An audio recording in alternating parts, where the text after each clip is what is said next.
Powered by the Montana Television Network.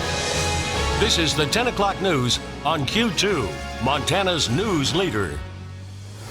Good evening and thanks for joining us. I'm Russ Riesinger. The search for a missing Park County teenager has come to a sad end tonight. More than 150 volunteers have spent the past 2 days searching in Paradise Valley for 15-year-old Rez Wyndham.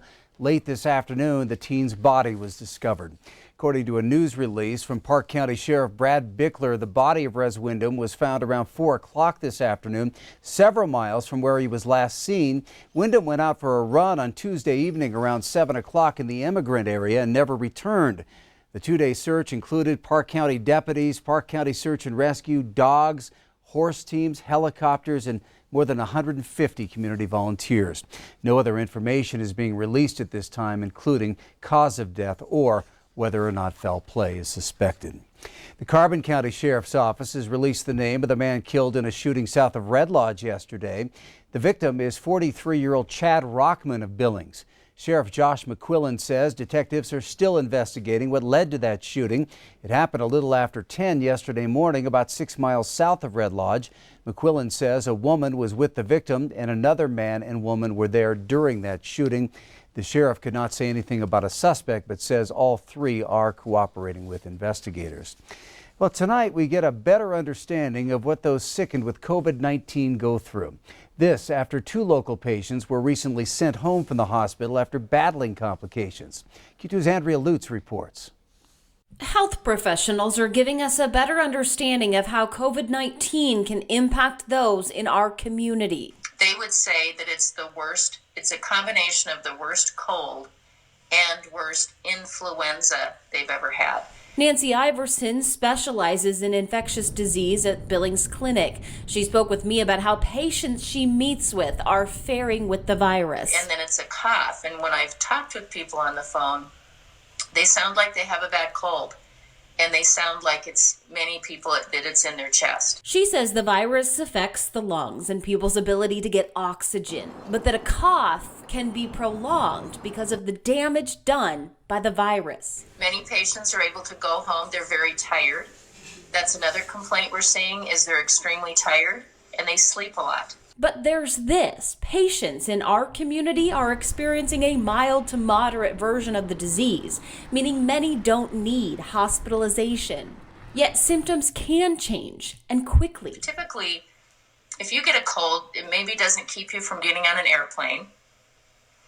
It maybe doesn't keep you from going to, events, weddings, birthday parties, funerals, all of which we're reading have been transmitting COVID to other people. And unfortunately, some people acquire this viral infection and don't do well and get very critically ill and have died. And that's tragic. Other people are experiencing it differently. Recently, a Billings Clinic patient returned home after being hospitalized and placed on a ventilator. Another at St. Vincent also recently went home after spending a week in the hospital. I don't think we know yet how it's going to come into our community. It's here. We're learning to live with it. We've had members of our community very ill. We know we've lost 6 Montanans who died from this virus. So I think it's balancing the seriousness of it and how it affects certain people. I think we have some control over how it plays out in our community. Iverson says perhaps the biggest takeaway for everyone, respecting the virus. In Billings, Andrea Lutz, MTN News. Thank you, Andrea. And the 2 patients Andrea mentioned in her story are among the 36 Montanans who've been hospitalized for COVID-19 since the start of the outbreak. When COVID-19 first hit us, testing kits were limited, and the CDC recommended that only high-risk patients or hospitalized patients be tested. Today, at a news conference with Governor Steve Bullock, Jim Murphy, the Bureau Chief for Communicable Disease Control and Prevention, said Montana now has adequate testing and is able to test all patients with signs or symptoms as long as that testing is ordered by a physician. Tests are no longer limited to those who have had contact or direct contact with a COVID-19 patient or traveled to an area of concern. The early recommendations from CDC were concentrating on hospitalized patients. It quickly evolved from that point to where we do have adequate testing now to test people who have symptoms of concern, if a clinician feels that they should be tested, we have the ability to do that. Now, CDC does have some priorities for this, that if we have to prioritize because of volume, for instance, at the state laboratory, we would concentrate on the higher risk patients or the hospitalized patients.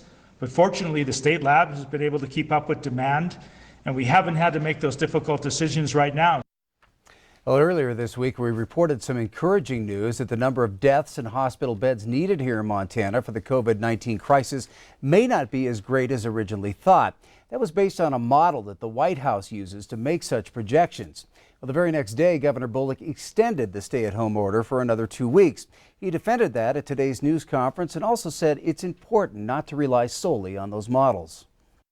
And I understand it's easy to turn to modeling, especially the ones that give us that most optimistic look as we all search for answers and a better understanding of this virus, how long it may last and how much worse it could get.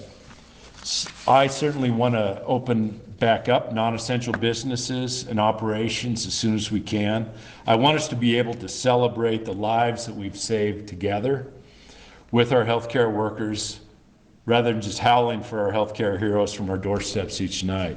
The strength of one's model is dependent on the understanding of the science of the current situation. And with COVID-19, a lot is still unknown or only partially known. The second part of modeling is that modeling does not predict the future. It helps us describe possibilities of what could happen depending on what interventions we implement today. The governor said he wants to reopen things again as soon as possible, but that will depend on all of us continuing to social distance. Earlier this week, President Trump predicted one of the worst weeks yet. And while there are signs that social distancing is in fact working, the national numbers continue to skyrocket on a daily basis. Yesterday alone, New York State saw 799 deaths. That set another record for COVID-19 deaths in one day. In all, New York has already seen more than 5,000 of the nearly 16,700 deaths in America. The United States is now creeping closer to 466,000 cases, by far the most in the world. Well, the number of confirmed positive coronavirus tests here in Montana jumped another 22. As of 10 this morning, that number now at 354. That's up from 332 yesterday. So far, the death count remains at 6. Gallatin County again seeing the biggest jump, has 8 new confirmed cases, bringing its total to 128. Yellowstone County adds another 4, that number now 52. Stillwater County reports its first case, a man in his 50s. The state says 157 people have recovered from the disease. Well, what is the outlook for Billings retailers as the coronavirus pandemic plays out? That is certainly the question on the minds of many business owners in this new world. Q2's Jay Cohn spoke with Billings retail developer Steve Corning today to get his perspective. How soon will the world of retail bounce back from the COVID-19 shutdown? No one knows for certain. But one thing local developer Steve Corning knows is no one is immune from the impact. I have never seen a broader impact than what we're seeing right now, where literally everybody's affected. Before, I think some of these major downturns were maybe a little more concentrated in a particular sector like housing or mortgages, things like that. But this is across the board. It's unprecedented. One of Corning's clients, REI, has put the brakes on its new Billings store off Shiloh Road, postponing its opening and hirings for the time being. We're the developer of that building for them, and we've had to, obviously compromise on beginning of rent and start date. But that's the world right now. We're making a lot of accommodations to a lot of people, and they are to us. Corning says he's encountered a very cooperative spirit in the current business world, telling MTN, if we meet people halfway, we're generally met halfway in return. Among the hardest hit are movie theaters. I think people are worried. We talked to our AMC theater tenant today at their home office, and their concern is, how soon will people come back to the movies? Will people react very quickly and say, gosh, we're so tired of being home and pent up that we need to go to the movies and get out and go to restaurants? Or are people going to be cautious? And I don't think people know. So as this pandemic drags on, the concern builds. How long will the social distancing and the shelter-in-place orders remain? In Corning's words, the longer this goes on, the more arduous the comeback will be. In Billings, I'm Jay Cohn reporting for MTN News. And to put the current economic slowdown in a different perspective, Corning says Montana right now has 300 unemployed workers for every coronavirus case in the state. Well, as people await their COVID-19 stimulus checks, there may be some questions on the best way to spend that money and what families can do to better prepare for unknown financial situations.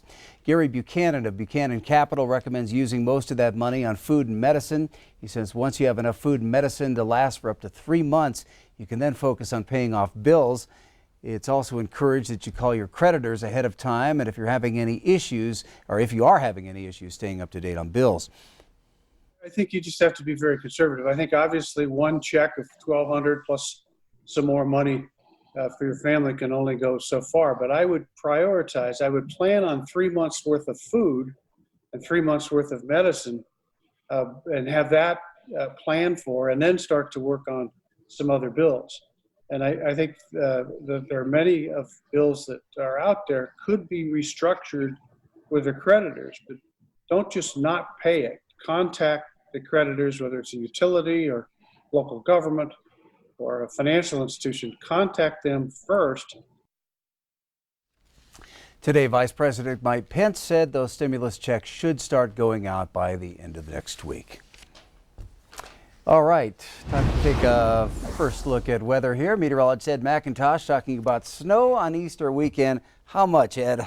Well, we're going to take a look. We were talking about modeling with coronavirus. We do the same thing when it comes to the weather. Take a look at how much potential snow we could squeeze out of what's there. And now all the models seem to want to agree that things are going to start late tomorrow, maybe 10, 11, maybe even a little after midnight, depending on exactly when that system rolls in. But it's when it's going to end that could be a little bit different. Some of the models are suggesting maybe Saturday evening, others into Sunday. So that makes that variation from about 4 to 8 inches of snow. Most likely it's going to be somewhere in the middle, especially with some melting snow initially. Rain switching over to snow by tomorrow night into Saturday. Some very cold temperatures, in fact, could be close to a record low by Monday morning with blowing snow and the potential for some cold wind chills to go along with that as well. Take a look at the forecast details coming up in a few minutes.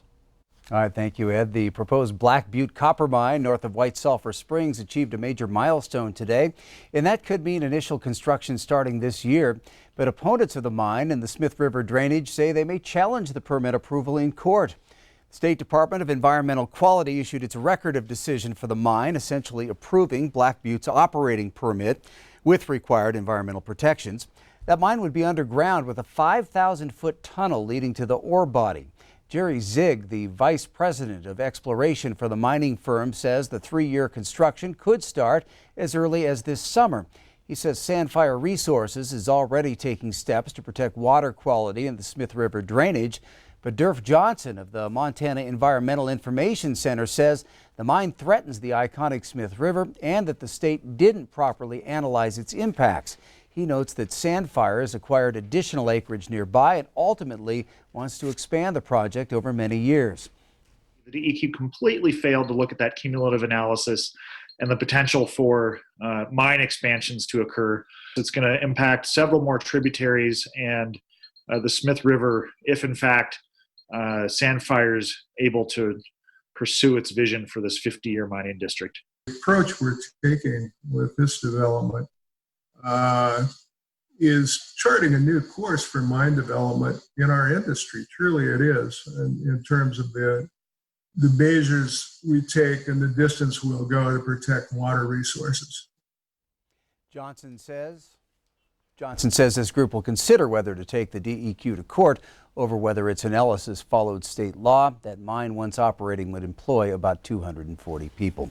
Still to come on tonight's 10 o'clock news, the current stay-at-home order, a blessing in disguise for the Yellowstone Boys and Girls Ranch. We're going to tell you why. Plus, from Thin Mints to Caramel Delights, the Girl Scouts of Montana and Wyoming serving up a treat for healthcare workers. And a little later in sports, the Montana High School Association still holding out hope for a possible spring sports season. Scott's in with the details. You're watching MTN News with Janelle Slade and Russ Riesinger. Storm Tracker weather with Bob McGuire. And sports with Scott Breen. This is the 10 o'clock news on Q2, Montana's news leader.